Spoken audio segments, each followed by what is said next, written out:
Muchísimas gracias por mantener la sintonía con nosotros. Damos paso de inmediato a nuestra entrevista de este viernes con Richard Medina, economista y miembro del Comité Central del Partido de la Liberación Dominicana. Bienvenido, Richard. Buen día. Laura, Miguel, don Percio, para mí es un placer estar nueva vez en este programa. Muy buenos días. Gracias. Qué bueno. Hay muchos temas de economía. Sí. A propósito de... Colocados sobre la mesa. Así es. Sobre todo el tema de los aranceles. Comencemos con los aranceles. Queremos comenzar por ahí. Referido al país y referido a América Latina y el resto del mundo, digamos, el anuncio tuvo una cobertura bastante amplia. Miren, yo creo que hay que primero esperar si efectivamente se van a implementar los aranceles y de implementarse si se van a mantener en el tiempo. Lo que hemos visto de Donald Trump en los 2 meses y medio que tiene de presidente, es que él anuncia aranceles a países, viene una cierta negociación que uno entiende muy bien y luego reversa. Entiendo que esto podría no ser diferente. Ahora bien, asumiendo que los aranceles se mantienen durante varios años con los topes actuales, eso le genera al consumidor americano que vive en Estados Unidos un aumento de precios. Porque el arancel es un impuesto que en mayor o menor medida va a pagar el consumidor americano. Si eso sucede, ahí lo que se llama inflación.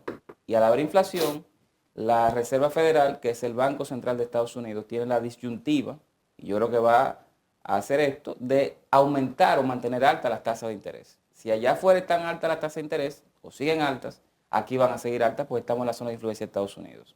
Si eso pasa, bueno, ya vemos lo que ha ido sucediendo en los últimos meses. Aquí hay tasas de interés altas. La economía está creciendo muy poco, creció apenas 2.2% en enero. Construcción está colapsando, tiene un par de meses colapsando. De hecho, históricamente la economía dominicana ha crecido con tasas de interés altas. No tan altas como están ahora, o por lo menos los últimos 10 años han sido menores. Previamente quizás sí, pero eso ha ido cambiando, sobre todo después de 2014.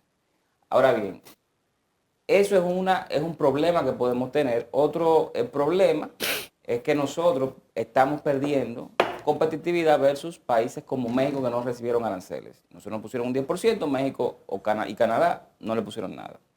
Si ese es el caso, como Estados Unidos es un país grande, la teoría económica lo que dice es que un país pequeño como República Dominicana, una economía pequeña, los productores de aquí que van a vender en Estados Unidos tienen que bajar el precio para lograr una reducción del precio que pagan los consumidores allá después de que pague la arancel. Richard, ha mencionado 2 países, México y Canadá.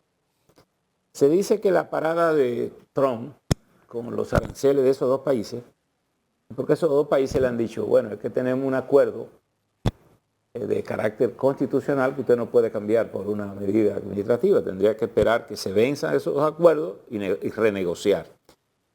¿Estaría, digamos, los países de Centroamérica y República Dominicana en capacidad de poder adoptar una actitud como esa, que también tienen un acuerdo?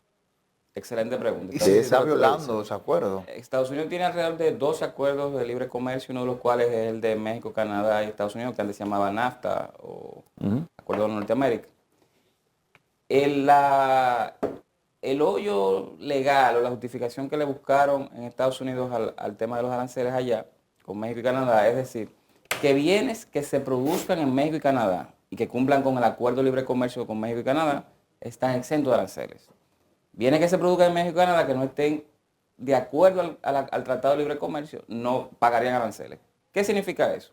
Ellos lo que están tratando de decir es que si descubren empresas, por ejemplo China, que se instalen en México para aprovechar la ventaja de 0 aranceles que tiene México con Estados Unidos para producir en México, pues entonces ahí sí le cargarían impuestos a los aranceles. Eso es muy difícil de operativizar, yo no sé cómo lo van a hacer, pero está escrito así.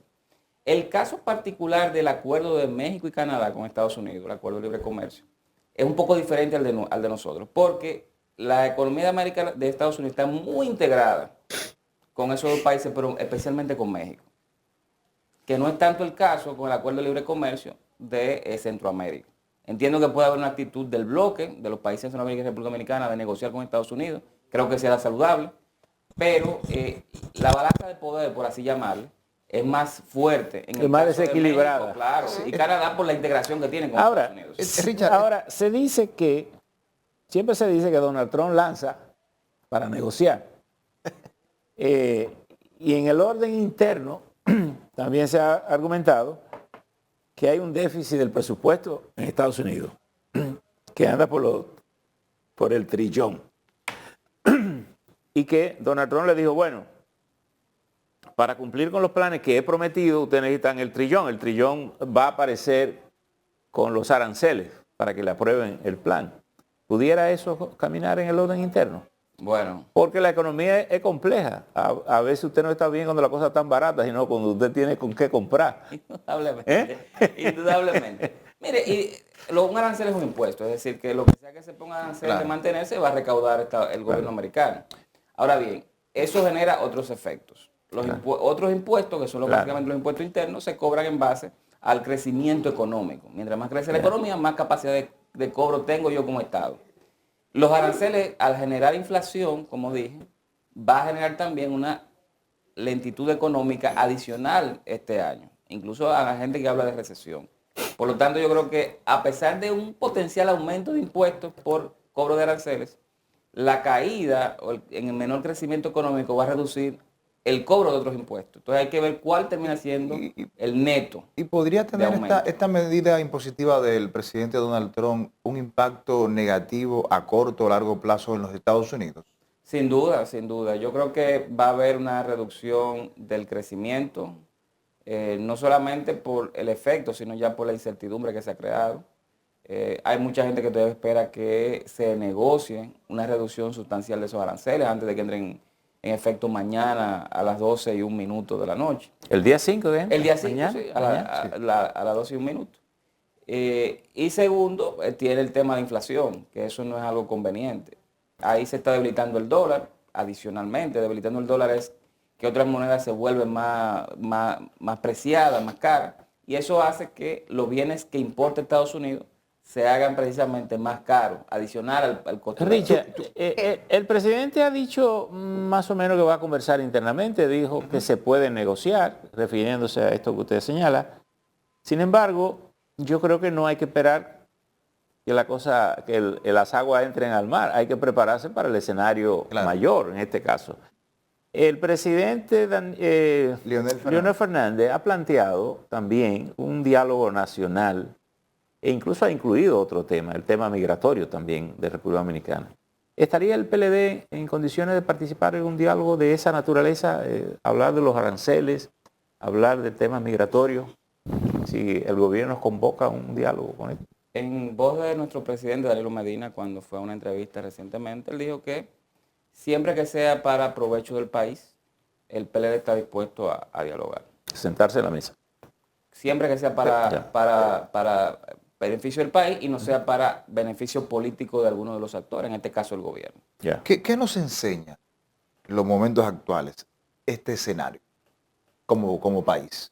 Bueno, hay que tener siempre planes B, planes C, y más que nada nos demuestra que el país debe tener un colchón fiscal para responder ante situaciones exógenas, situaciones externas.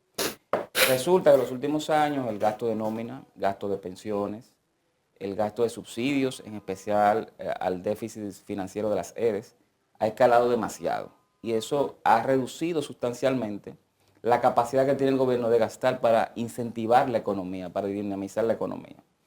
Ahora estamos creciendo la mitad de lo que normalmente crecemos, hay poco dinero en la calle, la gente lo siente, la gente lo está viendo, pero el gobierno no tiene forma de aumentar su gasto, en especial el gasto de capital o gasto en obras públicas, para lograr dinamizar la economía. Entonces yo creo que ya para el mediano plazo debemos pensar en estrategias de nosotros reforzar la capacidad que tiene el gobierno de mayor sostenibilidad fiscal. En otros momentos se han utilizado, el Banco Central ha depositado la confianza en el tema de los encajes legales, que ciertamente, a propósito de la fluctuación e inestabilidad con el precio del dólar, pues pudiera verse esa realidad.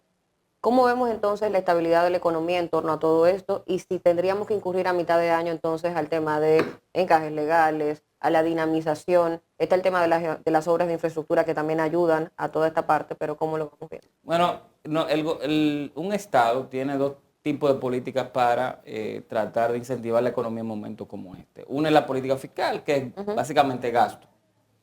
Eso no lo tenemos. O sea, el gobierno se ha dedicado a gastar de manera inmisericordia, se ha endeudado mucho, ha aumentado la carga de interés de la deuda y lo que ha hecho para evitar unos déficits fiscales más altos de lo que están, que son 3% del PIB, es reducir el gasto en obras públicas, que es el gasto flexible que tiene.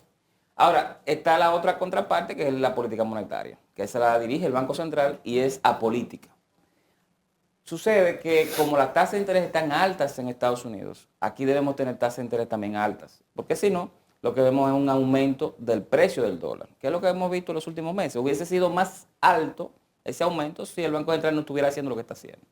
Entonces yo creo que tenemos una restricción importante por el lado de la política monetaria. Por el lado de la política fiscal no se puede porque no hay dinero.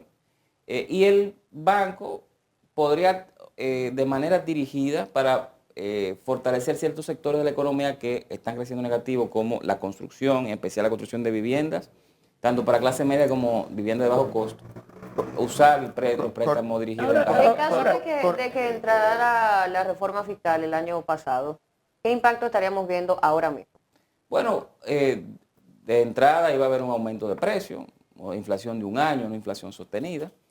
Segundo, hubiese habido más dinero para obras públicas. Ahora, con la forma en que hemos visto que el gobierno se ha ido manejando en los últimos años, de gasto más que nada corriente, o sea, gasto de nómina, gasto de pensiones, yo tengo mis dudas de que ese dinero hubiese ido a gastos productivos, hubiese ido probablemente a gastos improductivos. Richard, el Banco Central ha insistido, incluso hoy un comunicado que sale en la prensa se toma el tema, de mantener la tasa referencial en 5.75, que es más baja que la que tiene Estados Unidos.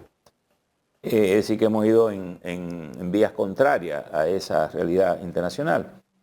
Y en el caso de las medidas de control monetario, de tasa cambiaria, incluso hoy sale, ¿la vio? ¿Cómo la pondera? ¿Qué efectos pueden tener en términos prácticos? Mire, el Banco Central tiene bonos. Los bonos son una especie de certificado que el banco emite, que cuando lo emite recoge pesos. A principio de año estuvo pagándole ese certificado a la gente, a los puestos de bolsa, a los bancos, y había mucho dinero en la calle, mucho dinero en banca, no circulando en banca. Yeah. Recientemente el banco ha estado prendiendo la aspiradora y succionando esos pesos que estaban en la banca. ¿Para qué hace eso? Básicamente para que si hay menos pesos en la economía, esos pesos van a comprar menos demanda de dólares. Entonces, por eso es que vimos una ligera apreciación del peso. O sea, el dólar bajó alrededor de 5 centavos. Yo creo que es lo correcto en este escenario. Eso tiene un costo. Y el costo es que si hay menos dinero en la calle, menos dinero en la banca, el costo de prestarle dinero a la gente va a ser más alto. Entonces las tasas de interés van a seguir siendo. Por ejemplo, se recoge que ayer bajó 100 puntos. No, el dólar. El dólar, un punto. Bueno, lo que yo había visto eran 5 centavos. No, 50 centavos, sí, 50 centavos. Bajó ayer, no sé si hoy cerró con un centavo. No, lo que decía era que se había apreciado 0.5%. Pero cuando uno lo ve ya a nivel de banca, eran más o menos 5 centavos. Yeah. Pero eso es algo que va cambiando. Quizás ayer bajó más, o sea, bajó más el precio del dólar y bueno, se da lo que usted dice. ¿Qué tanto nivel de especulación puede haber con la tasa del dólar? Porque esta es una economía abierta, que la mayoría de los precios están referidos a la tasa del dólar.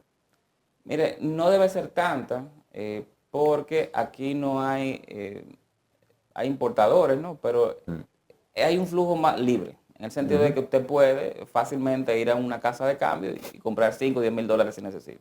Que esos 5 mil, 10 mil dólares sean una tasa más alta que si usted quiere comprar 1.000, bueno, ya eso es una realidad. Pero aquí no hay problemas a nivel de disponibilidad de dólares. Okay. Es decir, que la economía genera un flujo de dólares suficiente. Te quiero preguntar algo, Richard. Bueno, el país o el gobierno se tuvo abocado, ¿verdad?, a hacer una reforma fiscal, obviamente que tuvo que echar hacia atrás. En algún momento, porque van a haber otros gobiernos, indudablemente, alguien va a tener que asumir el costo de una reforma fiscal, si es necesaria. Pero la pregunta ¿es necesaria una reforma fiscal en el país para cambiar algunas cosas, para rediseñar algunas cosas? La reforma fiscal tiene dos componentes. La parte tributaria, que es más que nada aumento de impuestos, o aumento de base, expansión de base, o reducción del gasto. Y yo creo que sí hay que hacer una reforma fiscal en el sentido de que tú tienes que aumentar la base, pero también reducir gastos.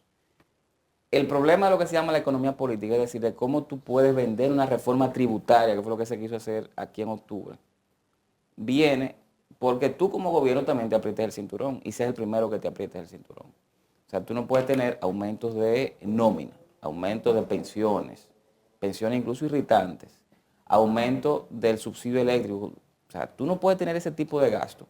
Y también ahí mismo pedirle a la población que haga un sacrificio adicional de gente que se está ahorrando 10, 15 mil pesos al mes en una familia, que en lugar de ahorrar 10 o 15 mil pesos, que pague 10 mil pesos más de impuestos, que era lo que estaba diciéndose con la reforma pasada. O sea, yo creo que ahí faltó mucho consenso, conversar con sectores, pero más que nada demostrar el compromiso inicial del punto de vista del gobierno de que el costo era para todos. Ahora, El Richard, costo era reducir gastos.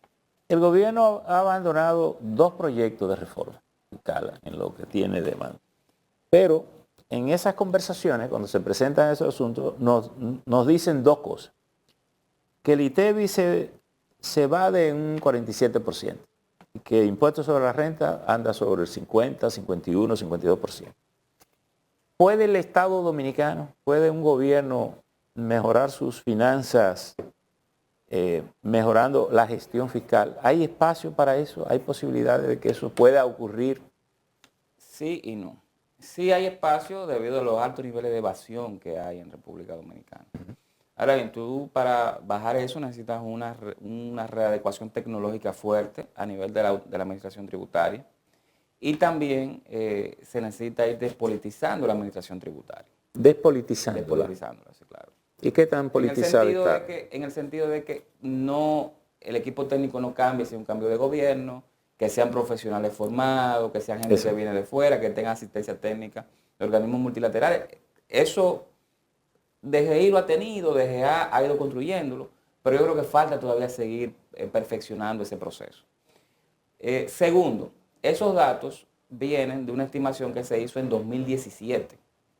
Yo creo que para tener datos frescos hay que hacer de nuevo esa estimación y ver cómo ha evolucionado el dato. Quizá ha bajado, quizá ha subido, no tengo la menor idea. Bueno, Digo, ¿el gasto o la evasión? El dato de la evasión. El dato de la evasión. De la evasión. ¿Y cuál es su impresión? Bueno, yo creo que han habido ajustes, sobre todo en el periodo, los últimos 2 años previo a la pandemia, y mejoró el nivel de recaudaciones. Se redujo la evasión.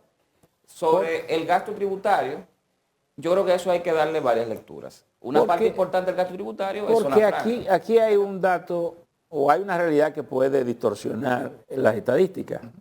Por ejemplo, las recaudaciones cuando hay inflación, los ingresos se disparan, que no tiene que ver con mejoría gerencial, sino que no es lo mismo liquidar un furgón por 2.000 pesos que por 11.000. Es decir, el ingreso es mayor.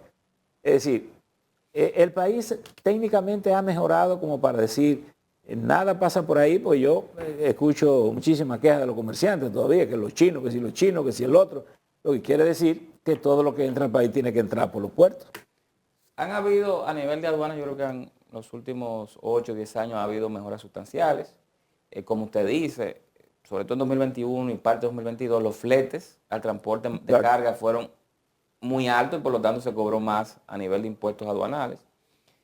Pero cuando vemos la tendencia de lo que se llama presión fiscal, o sea, cuánto recibe de impuestos y contribuciones el gobierno año a año con respecto al PIB, con respecto a la economía, sacando ingresos extraordinarios como aerodón, adelanto de impuestos, etcétera, es más o menos igual, el 13, 14% del PIB. O sea, han habido mejoras de eficiencia que han permitido, más que nada, mantener la presión como estaba. Yo creo que se ha reducido en cierta medida la evasión, pero no ha sido suficiente. Bueno, Richard Medina, gracias, de verdad, excelente participación. Richard Medina, economista y miembro del Comité Central del Partido de la Liberación Dominicana. A ustedes continúen con nosotros, con nuestra programación, porque en breve tenemos más contenido.